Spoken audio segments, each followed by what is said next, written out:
Here. Mr. Glover, Here. Mrs. Lucas Burke, Here. Mr. Moody, Here. Miss Simmons, Here. Mayor Rowe. Here. And that's a virtual here for all of us in accordance with Governor Ralph Northam's declaration of a state of emergency due to the coronavirus, his executive order number 51, which he signed on March 12, 2020, and the local declaration of emergency, which was ratified by this city council, the Portsmouth City Council, and due to the continuing coronavirus pandemic, which is in existence in this nation, our state, and our city. This meeting of the Portsmouth City Council is being held by video conference today, the 16th day of July 2020, without a quorum present in the City Council chamber. We're doing this in order to to minimize the likely spread of the COVID-19 virus in accordance with City Council Resolution 2020-21. Each member City Council is participating in this meeting from either their home or some other remote location, and I am in the City Council chamber. Tonight, as the members of council know, Dr. Patton is not here. She is on leave, and sitting in her place will be Deputy City Manager Bob Baldwin. All of our votes tonight will be roll call, oral votes, and our first item is consideration of the minutes, and these are the minutes of a virtual meeting which City Council held on June 23rd, 2020. So that we can put this matter before us for our consideration, is there a motion to approve these minutes? Move adoption. Motion to approve. Second. We have a motion. Thank you. We have a motion that's been duly made and seconded. Any discussion on the motion? Ready for the question? Madam Clerk, this will be a roll call vote. If you're in favor of the motion, please indicate by saying aye. If you're opposed, nay. And Madam Clerk, will you call the vote, please? Yes, sir. Mr. Battle, Aye. Mr. Clark, Aye. Mr. Glover, Aye. Mrs. Lucas Burke, Aye. Mr. Moody, Aye. Miss Simmons, Aye. Mayor Rowe. Aye. And I'll pause here Mayor? to announce. Yes? Mr. Mayor, may I interrupt for a moment?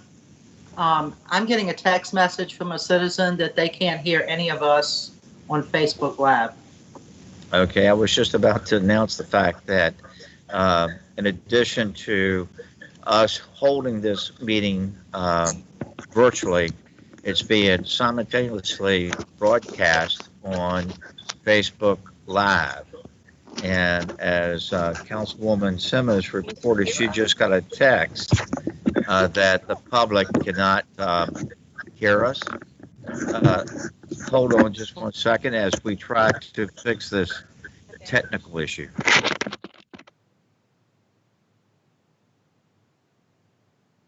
Cannot hear us.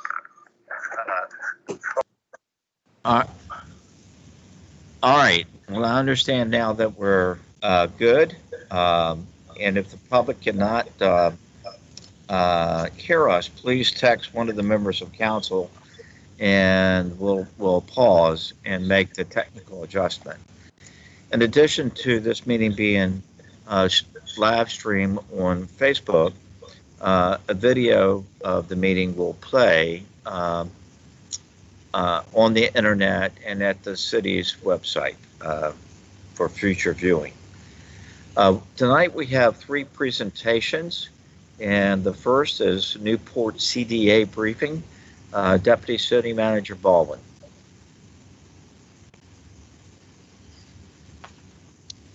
Thank you, Mayor Rowe, and good evening, members of council.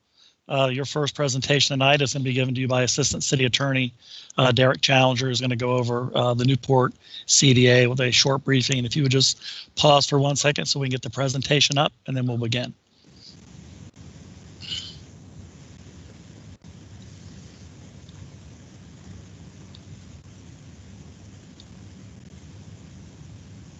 I think we've got it. And Derek, you have the floor. Good afternoon, Derek Challenger. Good afternoon, Mayor, City Assistant Mayor, Vice Mayor, and members of City Council. Can you go to the next slide?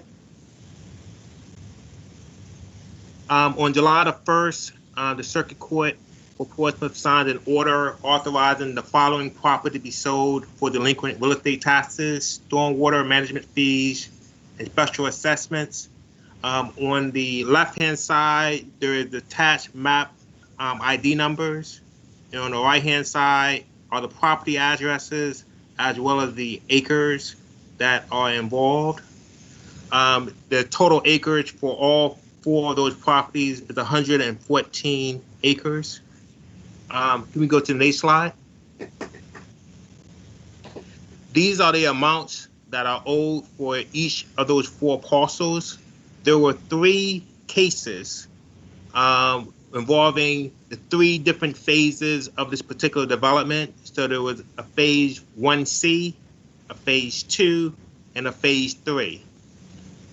The actual amounts owed correspond with that. Two of the map ID numbers were combined into one case, and so you had those two plus the other two, which was phase 1C, phase 2, and phase 3.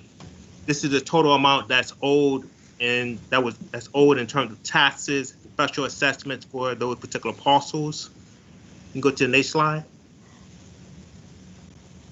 As I mentioned earlier, the parcels represent a total of 114 acres that are proposed for development. These parcels were appraised in December of 2019 at $10 million.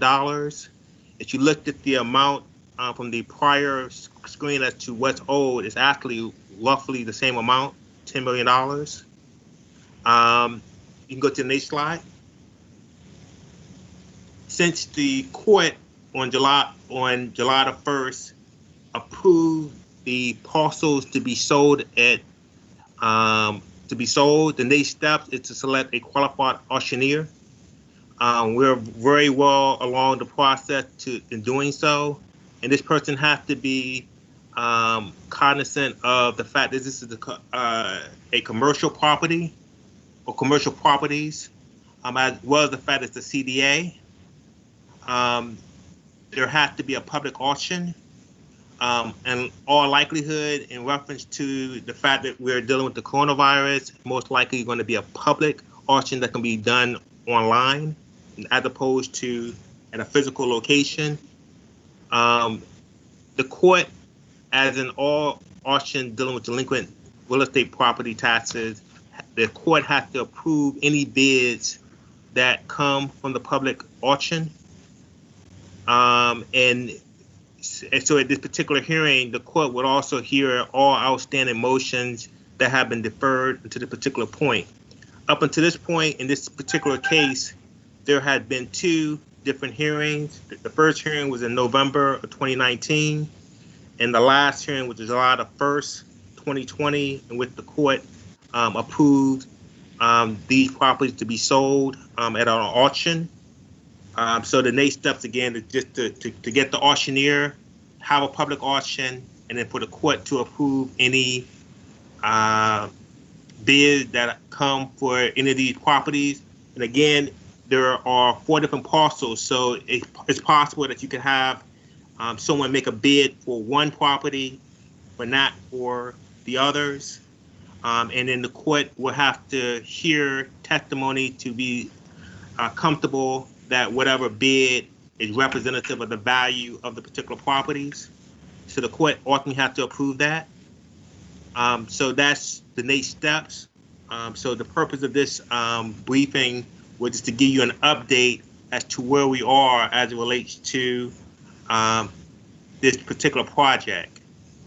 So again, the highlights of it is now available to be sold at an auction. We have it's 114 acres. There's 4 different parcels. So if there's any other questions, I'll be happy to answer them. To my colleagues on council, any questions to Mr. Schallinger? I have one. This outstanding amount of money, that's almost $11 million, includes back taxes and assessment fees. Yes. And the assessment fees include the fees that the CDA would collect for the debt service. Is that correct? Yes. Okay, then my next question is, what is the priority on the proceeds? Taxes in front of debt service, or debt service in front of taxes?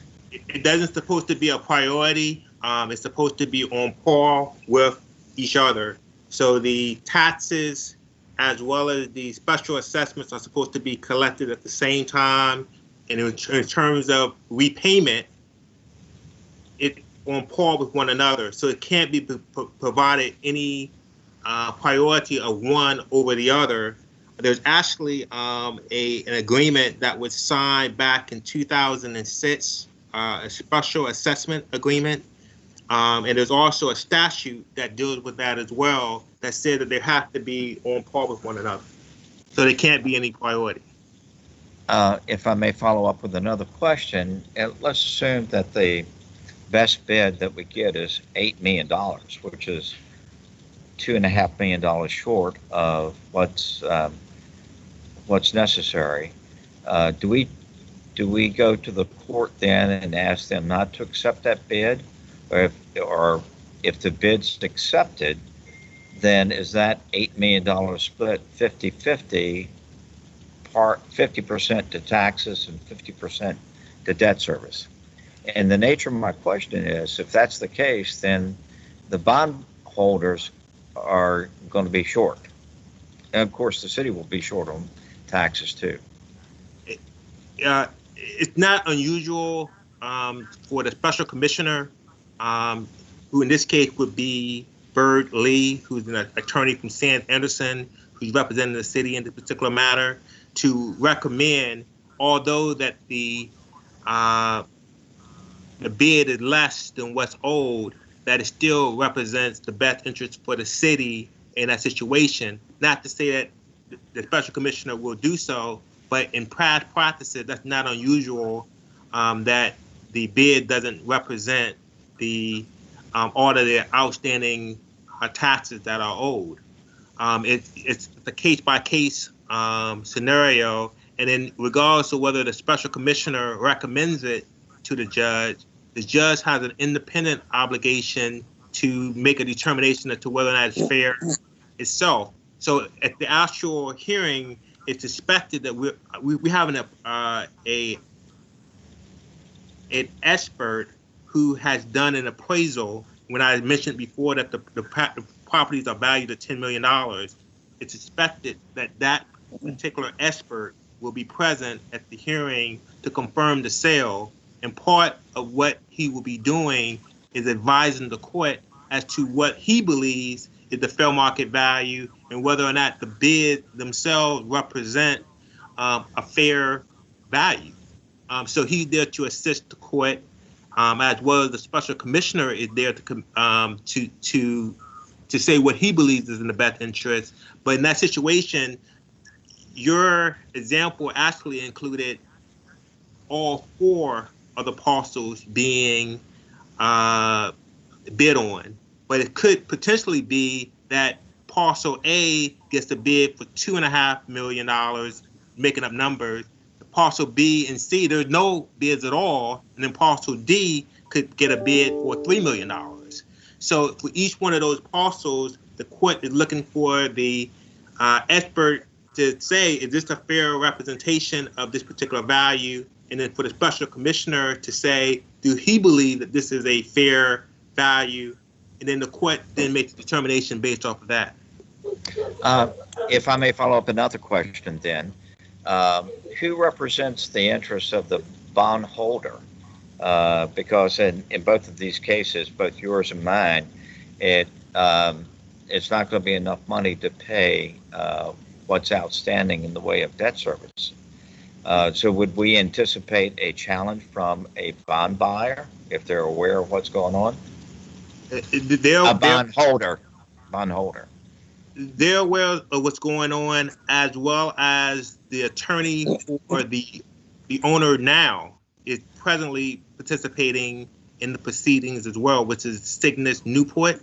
Their attorney out of Richmond is involved, and the bondholders council will also be made aware. And the whole process is what's going to happen between now and the auction is it's going to be a major marketing effort to make this known to as many parties as possible, because this is not a small development. So you want as many major developers as possible, and many investors as possible to be aware of this, because it's in the interest of everyone involved to know about it.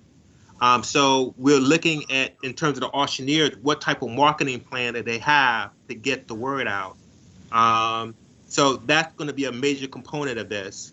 And the fact that we're in the middle of a pandemic makes it most likely that this is going to be done online, as opposed to having it in the city council chambers as we do normal auctions.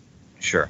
I see that Councilman Battle has asked for the floor, and Councilman Battle, you have the floor, sir. Thank you.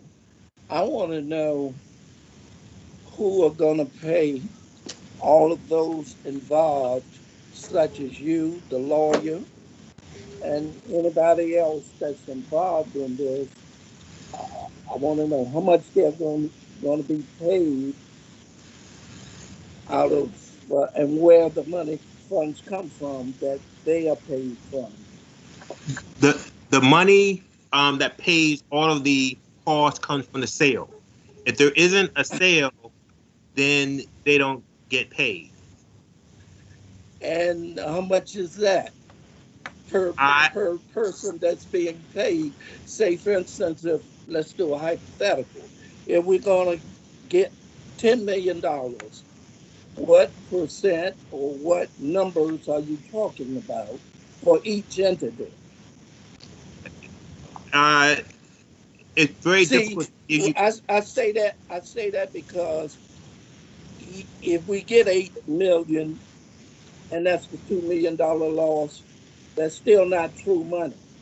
I want to know what the true money is that will come over to any section of the city after you're paid, after the lawyer's paid, after the judge paid, if he's paid, whoever's paid, what they're getting paid. And if we're dealing with $10 million. Councilman Battle. That's the only true way we can assess what the city's take is going to be. You the chair sees that the city attorney wants to speak, and I'm going to recognize the city attorney. And this may be one of those things where you guys have got to come back to us with that answer. It's a good question. Mr. City Attorney, you have the floor. Mayor, first let me make sure I can be heard. Can I be heard? Yes, sir. Mayor, Vice Mayor, members of City Council, first let me thank Mr. Challenger for doing a fine job in terms of presentation thus far. Far better than I could have done coming back to the city today, so I want to thank him first for that. With regard to the payment of outside counsel representing the city and the city treasurer's interest, that was done on a contractual basis. They are paid hourly. This is not a percentage deal. I don't know if Mr. Cherry is on, but I know he was notified to be that we were going to have this discussion because Mr. Battle, one of your questions with regard to being payment, I will tell you, having talked to Mr. Cherry since his inception in office, he has worked very hard to make certain that when we have these types of tax sales, there would not be a situation as there have been in some cities where one might argue that the lawyers got paid, but the city didn't recover any funds. And so we have made certain with regard to this process and these agreements that does not occur. And it's based on a contract for hourly rate with the city attorney's office. I recognize Councilman Battle. Sir, you have the floor. I understand that Page Cherry has an excellent record. He's a wonderful public servant. And his record has no reflection of this deal that we're dealing with. Therefore, I want numbers. If you're talking about hourly, I want cost. I want how many hours are gonna, is it an open-ended, you do as many hours as you say you're gonna do? Or in their bid, they estimated how many hours it's gonna be definitively? Because we need to know the cost here. And another thing, I don't want to accept anything than less than what the land is valued. So all these tentative, questionable things that are being introduced, when I need, as a representative of the people, definitive figures. We can get a definitive figure on what it's worth. Then we'll tell, well, we might not get that. We might get 8 million, we might get 7, we might get 5. And then when all of the hands involved come in, we don't know how much they are going to cost. Because when you say an hourly wage, you're saying to me that that's unlimited. I don't have a number. I can't even tell you how much it is an hour. You see what I'm saying? Yes. With council's all I want are the figures. That's all. okay. With council's consent, let's ask the city attorney to develop what that estimate of costs are. You don't have it tonight, and so if you'll bring that back at the next meeting. Councilman Moody has asked for the floor. Sir, you have the floor. Well, this may go along with what you've requested from the city attorney, Mayor. My question was, has a reserve price been established? And that would address some of the concerns I think that Councilman Battle has brought up as well. Thank you. And all that. I'm sorry. Go ahead. No, you. I'm asking if that has been established. Councilman Moody, I'm not aware of there being a reserve price. What I can tell you, having talked to city staff and economic development, is that there is quite a bit of interest in that property. As you know, it's been sitting without collecting funds for quite a period of time. And Councilman Moody, you certainly know the history of this property better than most.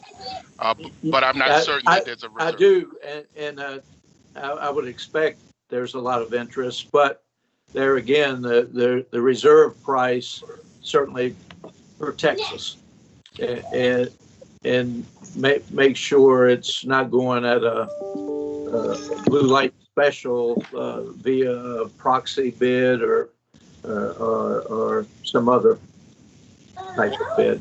Well, let me share with you all. As you are aware, as Mr. Challenger mentioned, the judge is essentially the reserve price.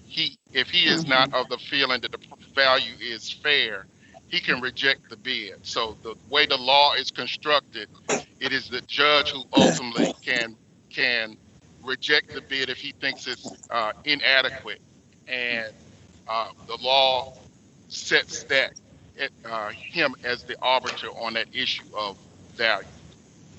I think it's important to explain that this is not just a typical sale of real estate for delinquent taxes. There's debt service assessment fees that are also in this, which means that there's a group of bond holders who are interested in this sale. And so I think it would be useful to City Council, particularly for me, that of that 10.4 million, and that's just a rough estimate of what you got on page 3, how much of that is delinquent taxes and how much of that is delinquent assessment fees that would go to debt service? Number one. Number two, I think it would be good, useful information to know if the CDA has a bond reserve for the outstanding debt on this property. So I know that you can't answer all those questions now at this meeting, but if you could get that together and give us a report. Any other questions? I have one. We certainly will. Yes, I have one All right. question, Mayor. Yes, Mayor. Vice Mayor, you have the floor. Thank you. Thank you. I guess my question, we saw the Attorney Derek Challenger made the presentation, and he had the different prices that were in for parcel A, B, C, D. And what we're looking is to see who could, he said that there may be different developers who may acquire or choose to bid or choose to pay the delinquent tax. But our ultimate goal is to have one developer to come in and then to develop that into single family homes. So how do we get to that point if we have different persons buying into parcel A, B, C, and D for the full 114 acres? That's a very good question. The property's already zoned. Is that correct, Deputy City Manager Baldwin? Yes, sir, it is zoned. And so whoever buys this would have to develop it per the plans that are already in place. Is that correct? Yes, sir, that is correct. But it sure does complicate it if you got 4 developers as opposed to 1. So there are many aspects to this. We need to be concerned about how many bids we get, what's the value of the bids, what the split is between taxes and debt service. CDAs are not fun. Any other questions? This has been a very good briefing. This is good information, and thank you, Derek and Solomon, for bringing us this information. And we look forward to getting your report back on these questions. Thank you. Yes, sir. Any other questions on this? We'll go now to our second presentation, which is the zoning overlay briefing. Deputy City Manager Baldwin. Thank you, Mayor, and this is a presentation I will make myself. It'll be brief, but excuse me, thought the time was appropriate to bring council up to date on what we're doing in terms of the overlay district for the entertainment district that would ultimately be the zoning for the future casino. As you're aware, the General Assembly finally concluded work on this year's sessions on a number of their bills towards the end of April, and since that time we've been working on coming up with a zoning concept for allowing casinos and an appropriate district for the other uses that would go along with it. And I think, as you're also aware, we don't have our normal sources of zoning information to look at, since this is a use that has not heretofore been allowed in the Commonwealth. So we've had to do a lot of research and do a lot of work to develop the approach for the zoning. And I'll give you a kind of a quick update on what that's going to look like. And we have been working closely with the City Attorney's Office. We've been working with the Department of Economic Development And we've been discussing this with the attorney who's representing Rush Development as well, to give them an idea what the zoning concept would look like. So basically what you would have for the zoning out here would be, I think you're all familiar with the use table that we use. We would go into the use table, and council would have to adopt a code amendment placing the casino gaming uses into the use table into an appropriate base district, which we are identifying as part of this process. Secondly to that, we're looking for coming up with an appropriate overlay district. Again, I think you can imagine casinos and the types of things they need to be successful don't line up with what you get from a lot of standard sort of commercial uses. So there's going to need to be some flexibility in here. So what we've come up with is the idea of using what we refer to as an entertainment overlay district. We're going into the existing zoning code where there's overlay district concepts already in there, sort of giving us an outline of how to set one of these up. We've certainly made a lot of modifications to it. So what you would have within that entertainment overlay district would be a minimum land use requirement of 25 acres in there. This would be a sort of a freestanding overlay district in the ordinance, which would have to then someone would have to rezone their property to get into the overlay. Within that overlay district, there would be additional land use restrictions, some uses that would not be appropriate in the overlay district. For example, I don't think in the overlay district you'd want major auto repair, for example, within the entertainment overlay district. So we're looking at the kind of things you wouldn't allow in there. We're also looking at some of the things that this type of development would need that are different elsewhere. For example, some flexibility in signage and lighting, things of that nature. So all that's being built into this overlay district. So the concept would be if someone came in, say for example, in our case with the casino, once they're able to approach this, we would have to have council amend the zoning ordinance to create this overlay district and to modify the use table.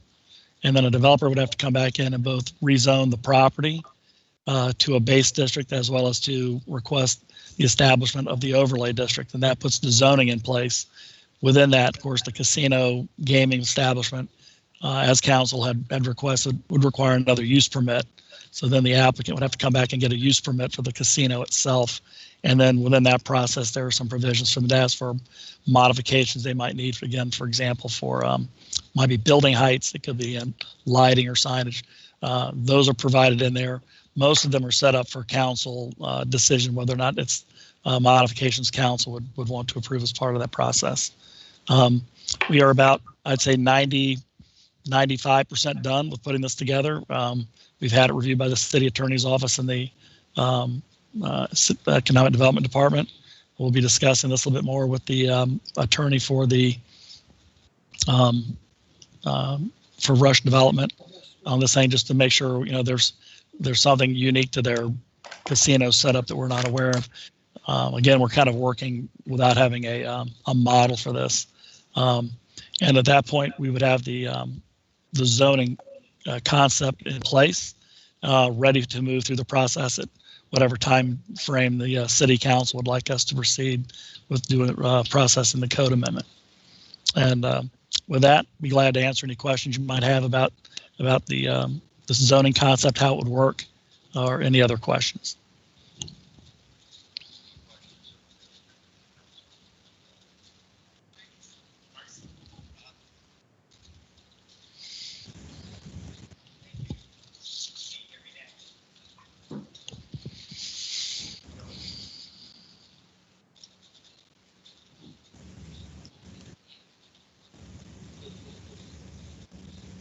There, it says I'm unmuted. Thank you for your patience. Any member of council got any questions? The chair recognizes Councilman Moody. Sir, you have the floor. Thank you, Mayor. Bob, what timeline are we looking at before this would come to council? Well, we've been having some discussions about, a lot of this depends on the pace council would like to get it there. One of the things we've also been discussing is whether or not you would want to have the planning commission and city council do this as part of, say, a joint public hearing where you do it all in one meeting, which would be under the virtual meeting circumstance. I think the best way to handle that, we could probably have something ready for city council I would say perhaps your second meeting in August, something along those lines. Second meeting in August, first meeting of September timeframe. While we're on that subject, let's get a consensus. Is it a consensus of council that we put this on a fast track, so to speak, and have that joint hearing with the Planning Commission? Does Yes. anybody object to that? All right, everybody's for it. Good. Any further questions of Bob? Bob, if you will then take care of that. Will do. Thank you very much. Okay. Our next presentation and last presentation is a presentation on the use of golf carts. Mr. Ballin. Yes, and thank you again, Mayor. I believe this is a topic that Councilman Moody has brought up on a couple of occasions. And so tonight we have a short briefing and an opportunity to ask some questions of City Engineer James Wright, who is joining us for this meeting. Good evening, James. Mayor, Vice Mayor, members of City Council. This evening, I'll provide a brief summary of the steps necessary to allow golf carts on city streets. There is current legislation in place that permits this activity.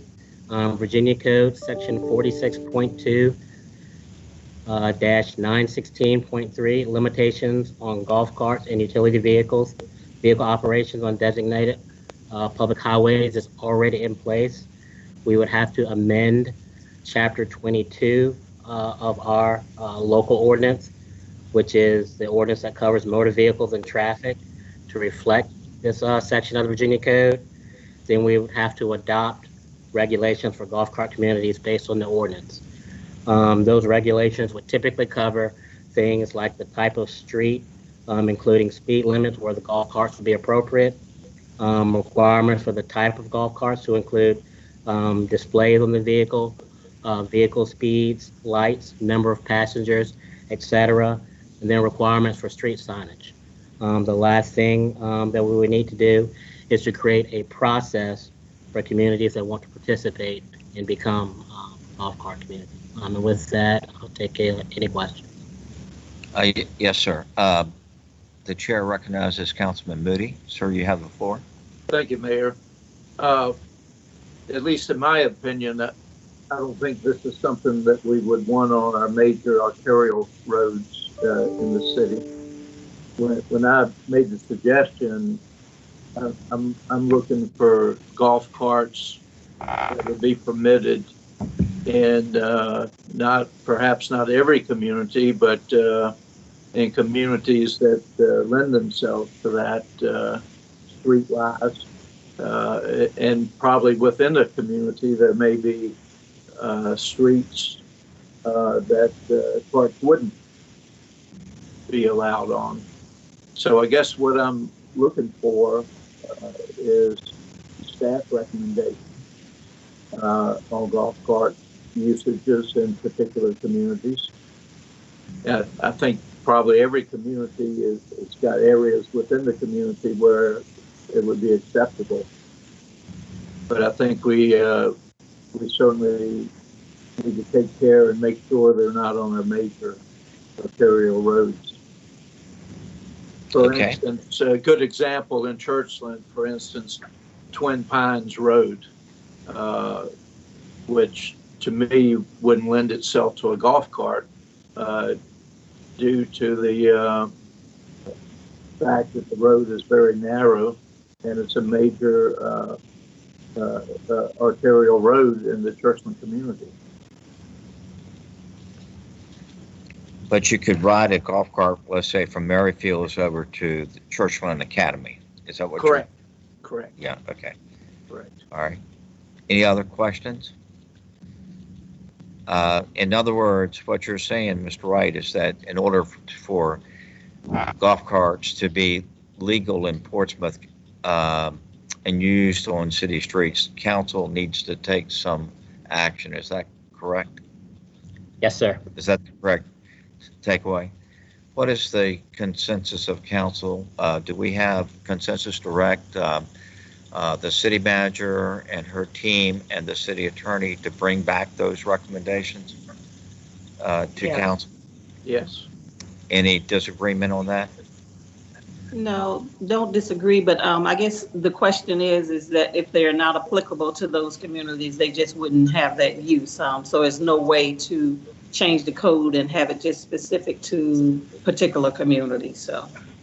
I think the answer lies with what Mr. Wright said, that if you're a neighborhood that's not in the original or the initial approval process, you can petition to become part of the greater golf cart community allowed area.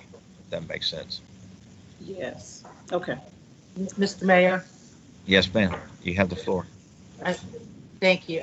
I know that in Parkview, West Parkview, Shea Terrace, there are a lot of folks that have golf carts, and you can see at the little park there, drawing a blank on the name, but anyway, the park in West Parkview, you can ride down there most any time and see several golf carts with families that have ridden over to enjoy the park. And that's a prime example of where it works very well.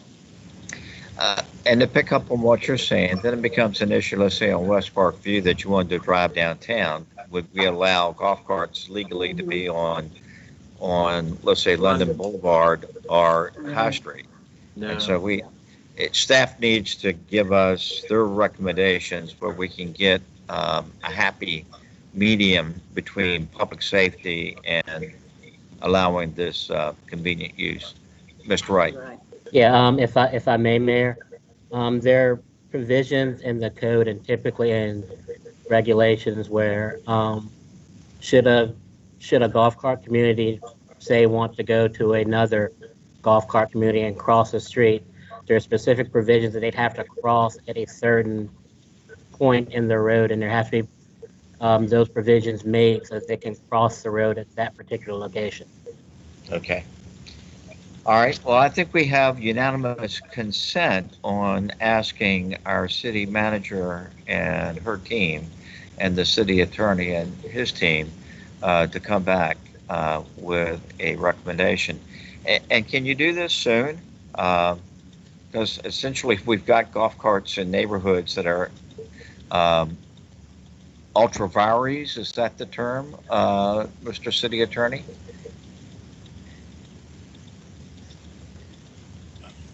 Mayor, far be it for me to call anybody ultra vires, but I would say we probably have some grandfather golf carts in the area, and we're always far better if we can kind of tighten up and align our ordinances with current practices and that sort of thing. But I suspect there's some grandfathering provision or exception that has probably been offered in the city's history, and that is why we have so many in one location.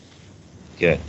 All right. Well, again, bring this back as quickly as you can. Thank you. Thank you. The one thing that I'm gonna pause here and make the announcement that we have, in publicizing this meeting, indicated that we would take public comments, and I'm gonna call upon the city clerk to remind us what that procedure is and where those comments ultimately end up. Madam Clerk. Yes, sir. Members of City Council, the comments that have been received, we had it open until 3 p.m. yesterday. The notes from the callers and the emailers will be made a part of your minutes. Verbatim. Correct? Yes, sir. Okay. All right. With that, and the direction is clear, Mr. City Attorney and Deputy City Manager on golf course. We're now moving to item 20-144, unfinished business, which is the consideration of a resolution on a zoning permit that's on its second reading. And Madam Clerk, will you read the caption of that resolution, please? Yes, sir. A resolution granting a use permit UP 20-01 to Mark Davis to operate an outdoor kennel at 2880 B Airline Boulevard. And this matter is on its second reading with the first reading 7-0. So Yes, that we sir. can put this matter before us for our consideration, is there a motion to adopt this resolution? Move Motion to adoption. So adopt. moved. Is there a second? Second. Second. All right. Madam Clerk, you have the maker of the motion and the second. Yes, sir. The motion is on the floor. It's been duly made and seconded. We're ready for discussion. Any discussion on the motion? Hearing none, we're ready for the question. This will be a roll call vote. If you're in favor of the motion, please indicate when your name is called by voting aye. If you're opposed, nay. Madam Clerk, call the vote, please. Yes, sir. Mr. Battle, Aye. Mr. Clark, Aye. Mr. Glover, Aye. Mrs. Lucas Burke, Aye. Mr. Moody, Aye. Ms. Simmons, Aye. Mayor Rowe. Aye. And Madam Clerk, what's the status of the vote? That item is adopted 7-0. Thank you, ma'am. We Yes, come sir. now to 20-170, which is the consideration and adoption of a certain ordinance.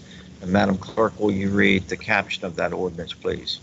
Yes, sir. An ordinance accepting CARES Act funding in the amount of $8,235,862 and appropriating said amount in the FY 2021 Grants Fund for use by the city in accordance with the Act. So that we can put this matter before us for our consideration, is there a motion to adopt this ordinance? Motion to Move adopt. adoption. Is there a second? Okay, thank you. We have a motion that's been duly made and seconded. Any discussion on the motion? And we do have, we've received citizens' comments on this, and again, they will be incorporated into our minutes. Any further discussion? We're ready for the question. This will be a roll call vote. If you're in favor of the motion, please indicate by voting aye. If opposed, nay. Madam Clerk, will you call the vote, please? Yes, sir. Mr. Battle, Aye. Mr. Clark, Aye. Mr. Glover, Aye. Mrs. Lucas Burke, Aye. Mr. Moody, Aye. Ms. Simmons, Aye. Mayor Rowe. Aye. We come down to item 20-171, which is the consideration and adoption of another ordinance. And Madam Clerk, would you read the caption of that ordinance, please? Yes, sir. An ordinance accepting COVID-19 emergency funds in the amount of $40,000 from the Department of Housing and Community Development and appropriating said sum in the FY 2021 Grants Fund for use by the Department of Social Services to support operational costs of the Portsmouth Homeless Action Consortium Continuum of Care member agencies. So that we can put this matter before us for our consideration, is there a motion to adopt? Move adoption. So moved. Is there a Second. second? We have a motion that's been duly made and seconded. We're ready for discussion. Any discussion on this motion? Hearing none, we're ready for the question. This will be a roll call vote. All in favor of the motion, please indicate by saying aye when your name is called. Opposed, nay. And Madam Clerk, will you call the vote, please? Yes, sir. Mr. Battle, Aye. Mr. Clark, Aye. Mr. Glover, Aye. Mrs. Lucas Burke, Aye. Mr. Moody, Aye. Ms. Simmons, Aye. Mayor Rowe. Aye. And Madam Clerk, what's the status of the vote? That item is adopted 7-0. Thank you, ma'am. We're Yes, at sir. item 20-172, which is a consideration of another ordinance. And Madam Clerk, will you read the caption of that ordinance, please? Yes, sir. An ordinance accepting a grant in the amount of $569,286 from the Department of Criminal Justice Services and appropriating said amount in the FY 2021 Grants Fund to provide funding for local probation and pretrial services in the city of Portsmouth. So that we can put this matter before us for our consideration, is there a motion to adopt? Move for adoption. Is there a Second. second? We have a motion that's been duly made and seconded. Any discussion on the motion? Hearing none, we're ready for the question. If you're in favor of the motion, please indicate by saying aye. Opposed, nay. This will be a roll call vote. Madam Clerk, please call the vote. Yes, sir. Mr. Battle, Aye. Mr. Clark, Aye. Mr. Glover, Aye. Mrs. Lucasberg, Aye. Mr. Moody, Aye. Ms. Simmons, Aye. Mayor Rowe. Aye. And Madam Clerk, what's the status of that vote? That item is adopted 7-0. Thank you. We're at item 20-173, which is the consideration of the adoption of a certain ordinance. And Madam Clerk, will you read the caption of that ordinance, please? Yes, sir. An ordinance accepting for life funding in the amount of $77,202.32 from the Department of Health Office of Emergency Services and appropriating said amount into the FY 2021 Grants Fund for use by the Department of Fire, Rescue, and Emergency Services. Thank you. So that we can put this matter before us for our consideration, is there a motion to adopt this ordinance? Move for adoption. Is there a second? Second. We have a motion that's been duly made and seconded. Any discussion on this motion? We're ready for the question. This will be a roll call vote. If you're in favor of the motion, please indicate by saying aye. Opposed, nay. And Madam Clerk, please call the vote. Yes, sir. Mr. Battle, Aye. Mr. Clark, Aye. Mr. Glover, Aye. Mrs. Lucasberg, Aye. Mr. Moody, Aye. Ms. Simmons, Aye. Mayor Rowe. Aye. And what's the status of that vote, Madam Clerk? This item is adopted 7-0. Thank you, ma'am. We're Yes, at item 20-174, which is the consideration of the adoption of another ordinance accepting certain grant funds. And Madam Clerk, will you read the caption of that ordinance, please? Yes, sir. An ordinance accepting dam safety, flood prevention, and protection grants in the total amount of $12,952.50 from the Department of Conservation and Recreation and appropriating said amount to the FY 2021 Grants Fund for use by the Department of Public Utilities. Thank you, ma'am. So that we can put this matter before us for our consideration, is there a motion to adopt? Move adoption. Is there a second? Second. We have a motion that's been duly made and seconded. Any discussion on the motion? Hearing none, we're ready for the question. This will be a roll call vote. If you're in favor of the motion, please indicate by saying aye. Opposed, nay. Madam Clerk, call the vote, please. Yes, sir. Mr. Battle, Aye. Mr. Clark, Aye. Mr. Glover, Aye. Mrs. Lucasberg, Aye. Mr. Moody, Aye. Ms. Simmons, Aye. Mayor Rowe. Aye. And Madam Clerk, what's the status of that vote? This item is adopted 7-0. We are now at item 20-175, which is the consideration of the adoption of a certain ordinance. And Madam Clerk, will you read the caption of that ordinance, please? Yes, sir. An ordinance accepting Virginia Building Code Academy grant funding in the amount of $2,000 from the Department of Housing and Community Development and appropriating said amount in the FY 2021 Grants Fund for use by the Department of Permits and Inspections. So that we can consider this matter, is there a motion to adopt?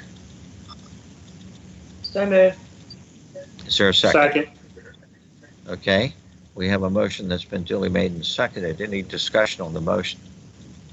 We're ready for the question. This will be a roll call vote. If you're in favor of the motion, please indicate by voting aye, opposed nay. And Madam Clerk, call the vote, please. Yes, sir. Mr. Battle, Aye. Mr. Clark, Aye. Mr. Glover, Aye. Mrs. Lucas Burke, Aye. Mr. Moody, Aye. Ms. Simmons, Aye. Mayor Rowe. Aye. And the status of that vote? This Madam item Clerk. is adopted 7-0. Thank you. We're at item 20-176, which is the consideration and adoption of an ordinance to amend certain sections of the city code. And please read the caption of that ordinance, please. Yes, sir. An ordinance amending Appendix A to the Code of the City of Portsmouth, Virginia, to increase court fees allocated to courthouse security from $10 to $20 for criminal and traffic code convictions. So that we can put this matter before us for our consideration, is there a motion to adopt? So move Motion to adoption. adopt. Okay, the Vice Mayor has moved. Is there a second? Second. Second. Okay, we have a motion that's been duly made and seconded. Any discussion on the motion? Hearing none, we're ready for the question. Again, this will be a roll call vote in which, if you're in favor of the motion, please indicate by voting aye, opposed nay. And Madam Clerk, please call the vote. Yes, sir. Mr. Battle, Aye. Mr. Clark, Aye. Mr. Glover, Aye. Mrs. Lucas Burke, Aye. Mr. Moody, Aye. Ms. Simmons, Aye. Mayor Rowe. Aye. And the status of this vote, Madam This Clerk? item is adopted 7-0. Which brings us to item 20-177, the consideration of a certain ordinance. And Madam Clerk, please read the caption of this ordinance. Yes, sir. An ordinance revising the monthly payment schedule for the delivery of the city's local share allocation for the first quarter of the FY 2021 Portsmouth Public Schools operating budget.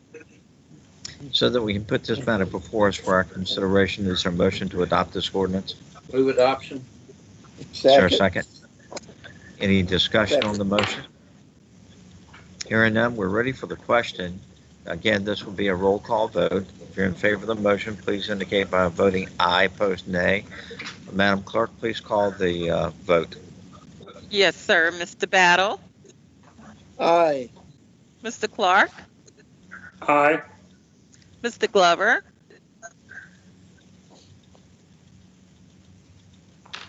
Mr. Glover. Did we lose him? I think we did. Okay. Mrs. Lucas Burke, Aye. Mr. Moody, Aye. Ms. Simmons, Aye. Mayor Rowe. Aye, and before we close the vote, let's try one more time. Councilman Glover, are you still with us? I don't see him on my list. Okay. We'll close the vote. Madam Clerk, what's the status of this vote? This item is adopted 6-0. Okay. Which brings us to item 20 dash, let me pause here. Can someone check to see if we can get Councilman Glover back? Yes, sir. We'll take a 3-minute recess. I think we got him back. Yes, I'm back. Okay, good, thank you. We're at item 20-178, which is the consideration and adoption of a certain ordinance. And Madam Clerk, will you read the caption of that ordinance, please? Yes, sir. An ordinance to amend section 10-102 of chapter 10 of the Code of the City of Portsmouth, Virginia, as amended to change the voting location for precinct number 19 from View Heights Baptist Church to Victory Elementary School located at 2828 Greenwood Drive, and to formally change the name of precinct number 19 to Victory Elementary School. So that we can put this matter before us for our consideration, is there a motion? I think there is a motion to delete this item from the agenda. Is that correct? No, It's, sir. it's not this No. one, Mayor. On this one. It's 180. Chris. I'm just testing to see if everybody's paying attention. Is there a motion to adopt this ordinance? Move for adoption. Motion to adopt. Okay, thank you. We have a motion that's been duly made and seconded. Any discussion on this motion? Hearing none, we're ready for the question. And if you're in favor of the motion, please indicate by voting aye. Opposed, nay. And this will be a roll call vote. And Madam Clerk, call the vote, please. Yes, sir. Mr. Battle, Aye. Mr. Clark, Aye. Mr. Glover, Aye. Mrs. Lucas Burke, Aye. Mr. Moody, Aye. Ms. Simmons, Aye. Mayor Rowe. Aye. And Madam Clerk, what's the status of the vote? This item is adopted 7-0. We're at item 20-179, which is the consideration and adoption of another ordinance. And Madam Clerk, please read the caption of that ordinance, please. Yes, sir. An ordinance to amend section 10-112 of chapter 10 of the Code of the City of Portsmouth, Virginia, as amended, to change the voting location for precinct number 29 from St. Andrew's United Methodist Church to Woodrow Wilson High School, located at 1401 Elmhurst Lane, and to formally change the name of precinct number 29 to Woodrow Wilson High School. So that we can put this matter before us for our consideration, is there a motion to adopt this ordinance? Move for adoption. Is there a second? We have a motion that's been duly made and seconded. Any discussion on the motion? Hearing none, we're ready for the question. This will be a roll call vote. If you're in favor of the motion, please indicate by saying aye. Opposed, nay. And Madam Clerk, call the vote, please. Yes, sir. Mr. Battle, Aye.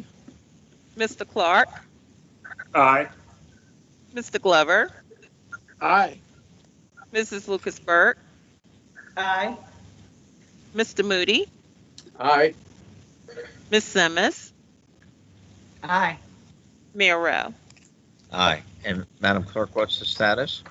That item is adopted 7-0.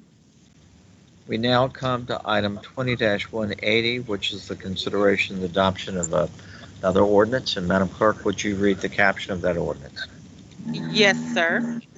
An ordinance to amend section 10-116 of chapter 10 of the Code of the City of Portsmouth, Virginia, as amended, to change the voting location for precinct number 33 from Pinecrest Baptist Church to Olive Branch Preschool Center, located at 415 Mimosa Road, and to formally change the name of precinct number 33 to Olive Branch Preschool Center.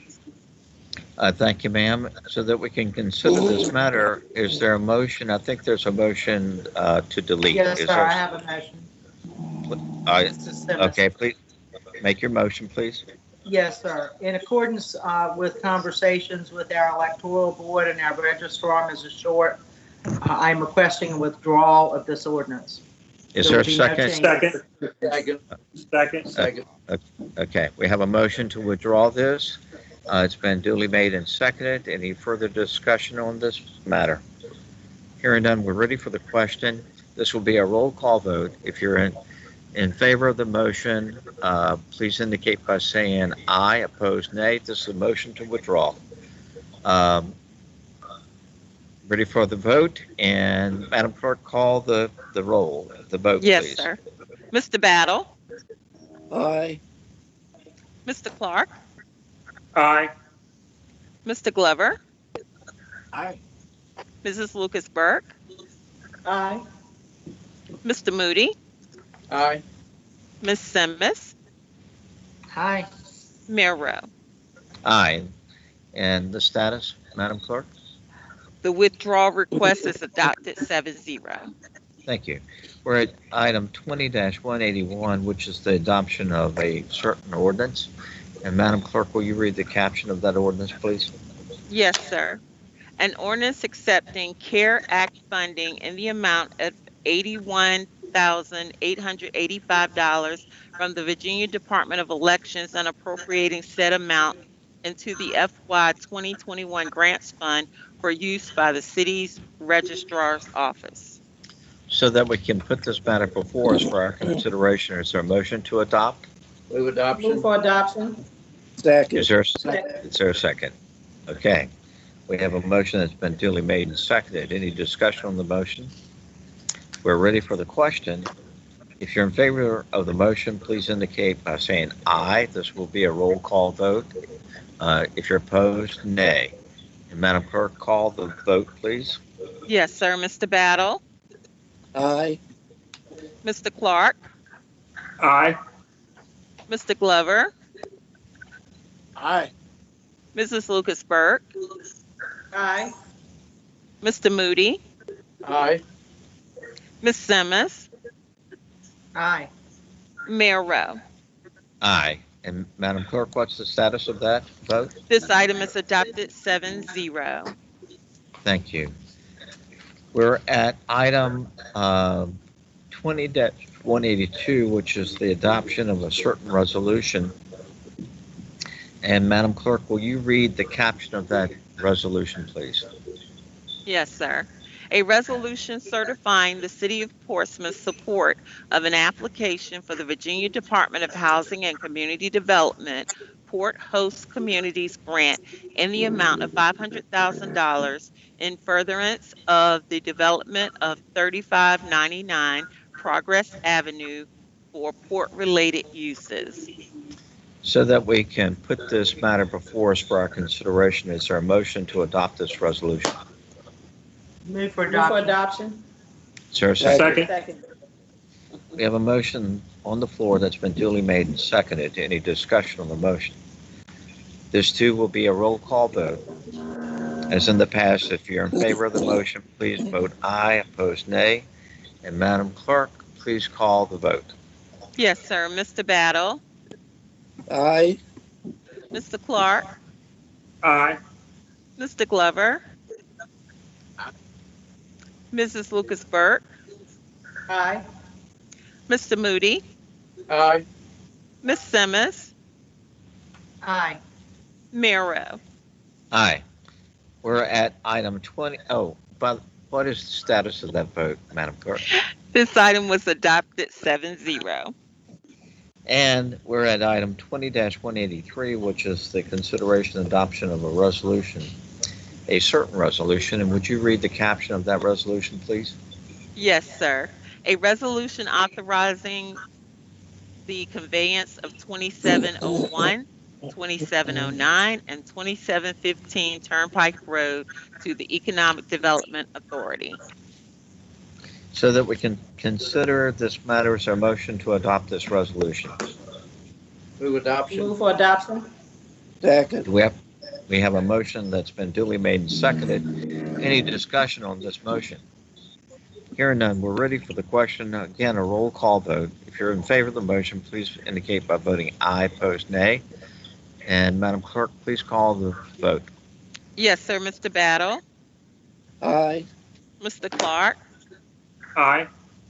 Mr. Glover, Aye. Mrs. Lucas Burke, Aye. Mr. Moody, Aye. Ms. Simmons, Aye. Mayor Rowe. Aye. And what's the status of that vote, Madam Clerk? That item is adopted 7-0. We come to new/old business, and we have item 20-184, items submitted by council members. The first is A, 20-184A. Madam Clerk, would you read the caption of this ordinance? Yes, sir. An ordinance confirming and continuing ordinance 2020-21, adopted on April 14, 2020, and the emergency procedures established thereunder to ensure the continuity of local government during the COVID-19 pandemic. So that we can put this matter before us for our consideration, is there a motion to adopt this ordinance? Move for adoption. For adoption. Second. Thank you. Second. Thank you. Any discussion on this motion, which is to adopt? Again, this will be a roll call vote. If you're in favor of the motion, please indicate by saying aye. If you're opposed, nay. Madam Clerk, will you call the vote, please? Yes, sir. Mr. Battle, Aye. Mr. Clark, Aye. Mr. Glover, Aye. Mrs. Lucasberg, Aye. Mr. Moody, Aye. Ms. Simmons, Aye. Mayor Rowe. Aye. And Madam Clerk, what's the status of that vote? That item is adopted 7-0. Thank you, ma'am. We're at item 20-184B, consideration and adoption of a resolution, a certain resolution. And Madam Clerk, will you read the caption of that resolution, please? Yes, sir. A resolution requesting and petitioning that a referendum be held on the question of whether casino gaming shall be permitted within the city of Portsmouth. So that we can put this matter before us for our consideration, is there a motion to adopt this resolution? Move adoption. Move for adoption. Second. We have a motion that's been Second. duly made and seconded. Any discussion? Hearing none, we're ready for the question. This will be a roll call vote. If you're in favor of the motion, please indicate by saying aye, opposed nay. And Madam Clerk, please call the vote. Yes, sir. Mr. Battle, Aye. Mr. Clark, Aye. Mr. Glover, Aye. Mrs. Lucasberg, Aye. Mr. Moody, Aye. Ms. Simmons, Aye. Mayor Rowe. Aye. And Madam Clerk, the status of this vote? This item is adopted 7-0. We do have one item of old business, and that's been brought to my attention by Councilman Clark. It relates to a matter that came up at the last council meeting. Councilman Clark, you have the floor. Thank you, Mayor. What I had brought up at last meeting, you may recall that I was proposing a $2,000 increase in base pay for our first responders, police and fire and paramedics. As I've stated before, we had discussed this at our retreat back in February and had requested what we would get for different dollar amounts. And we know that there's a study to work on pay that's in this current fiscal year. But this is something that I think we need to do because our staffing is so low. We do not want to lose any more of our highly trained police officers and firefighters to other neighboring jurisdictions. And what I would like to do is we had requested last meeting to get the exact dollar amount it would cost us, but we know there's less than 500 police officers and firefighters in the city, so we know the cost would be less than $1 million. So what I would like to do is add this to the agenda for our next meeting, which will be July the 28th, and that way we can be provided with the exact dollar amount to put in that item for our next meeting, if there's no objections. What you're asking is to make sure that everybody knows and the public, that we asked the city manager for a report. So you're asking that with the report, and we go ahead and put the ordinance on the agenda as a placeholder. And if we're comfortable with the city manager's report, we can take action at our July 28th meeting. Is that correct? Yes, sir, that's correct. Okay. Mr. Mayor, Yes, ma'am. I have a question. I support the action. However, I think our July 28th meeting is only a public hearing, is it not? Or am I incorrect? You're incorrect. Okay. It's 2 weeks from the 14th, which was to be our meeting except for COVID. So in addition to the public hearing on the moving of the monument, we have a regular agenda. Yeah.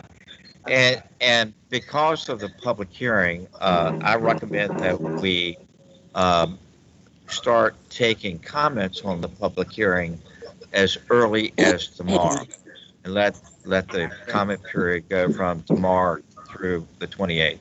Does anybody have any problems with that? Madam Clerk, can you get? Wait. Yes, sir. I'd like to make some comments about the request. May I? Oh, you Take may. time to? Well, Okay. about my recommendation about taking comments now. No, about Mr. Clark's recommendation that It we would be give. appropriate. What we have a consensus on is uh, we've asked for the city manager to give us the report, and at the same time to put the ordinance on the agenda to appropriate the funds if we find that council as a whole is comfortable with the report back from the city manager. Okay, you Well, have the floor, sir. may, may, may I have the floor, You please? have the floor. You do.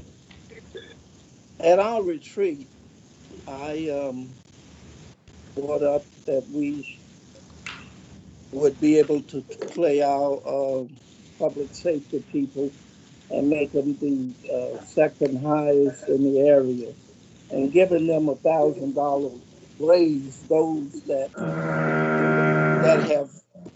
have been with the department for a while. Um, no one brought it up during the budgeting time. Nobody mentioned it.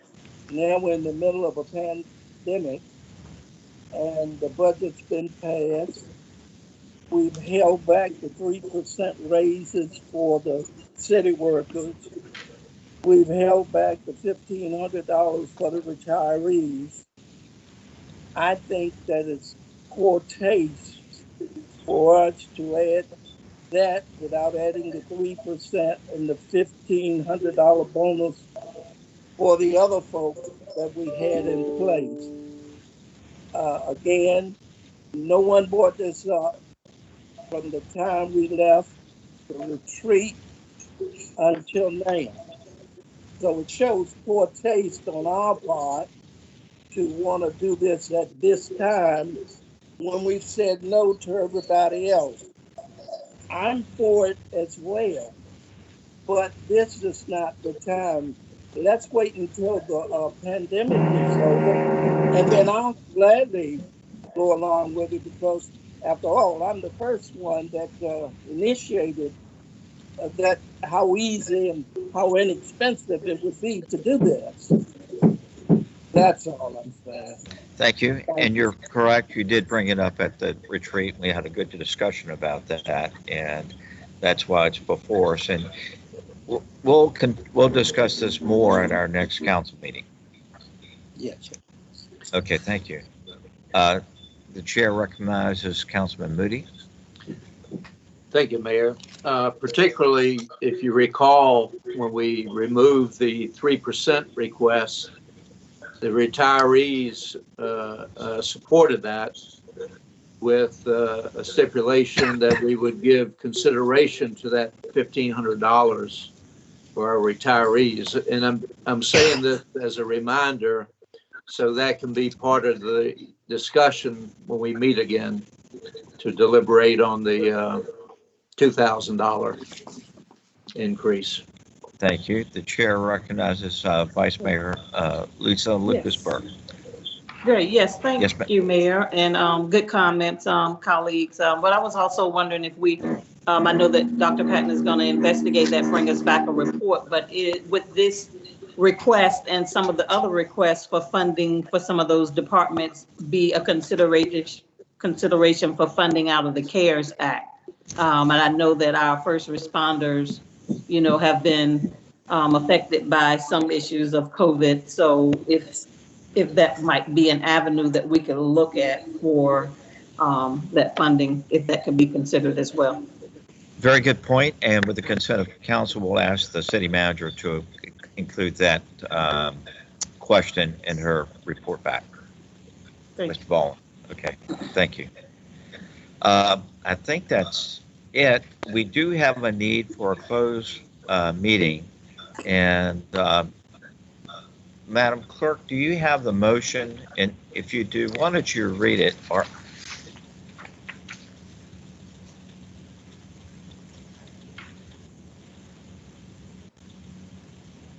Yes, sir. If Make you'll sure I read the have the right motion, one here. yeah, it's Okay, I do. got an A and a C. Okay. Yes, sir. Yeah.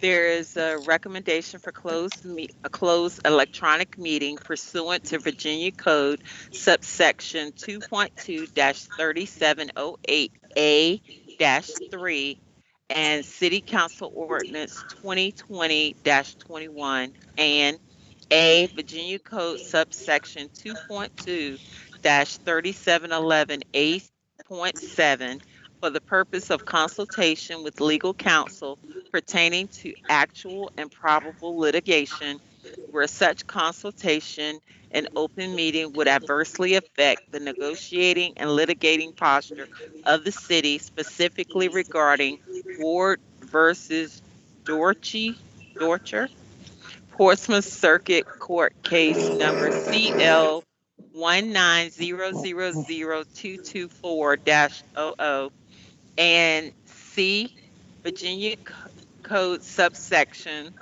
2.2-3711A.8 for the purpose of consultation with legal counsel employed and retained by the public body regarding specific legal matters requiring the provision of legal advice by such counsel specifically regarding the Confederate monument. Is there a motion to that effect? Motion to Second. go into closed session. Is there a second? Second. Any discussion on the motion? Ready for the question? This will be a roll call vote. If you're in favor of the motion, please indicate by saying aye, opposed nay. Madam Clerk, will you call the vote, please? Yes, sir. Mr. Battle, Aye. Mr. Clark, Aye. Mr. Glover, Aye. Mrs. Lucas Burke, Aye. Mr. Moody, Aye. Ms. Simmons, Aye. Mayor Rowe. Aye. And the status of that vote? That vote is adopted 7-0. To our public, we're going into closed session, and so you most likely will get a blue screen or a blank screen. We will come back out of closed session to handle the certification that is required by the Code of Virginia.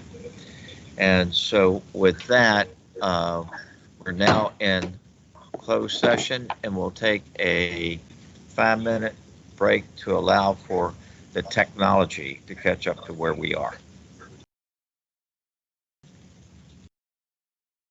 This is John Rowe, Mayor of the City of Portsmouth, and the City Council is coming out of closed session into open session.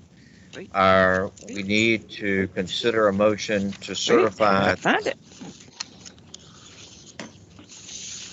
the certification. I'm going to ask the city clerk to read the certification, and if you're comfortable with the certification, I'll ask a member of council to so move what the city clerk has read. Madam Clerk. Yes, sir.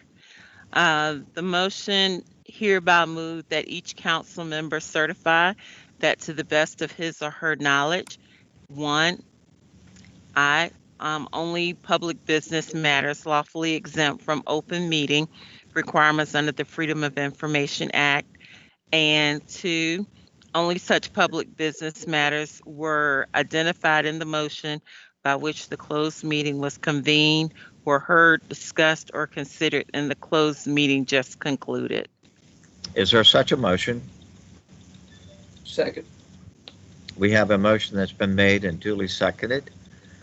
Did you get the maker and the second, Madam Clerk?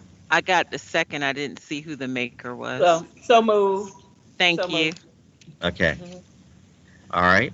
Any discussion on the motion? This will be a roll call vote. If you're in favor of the motion, please vote aye. If you're opposed, nay. Madam Clerk, please call the vote. Yes, sir. Mr. Battle, Aye. Mr. Clark, Aye. Mr. Glover, Aye. Mrs. Lucas Burke, Aye. Mr. Moody, Aye. Ms. Simmons, Aye. Mayor Rowe. Aye. This concludes the council meeting. I still recommend that everybody, if you go outside, to wear your mask. And if you don't have a mask, they're easy to get. You can make them. And with that, this meeting is adjourned.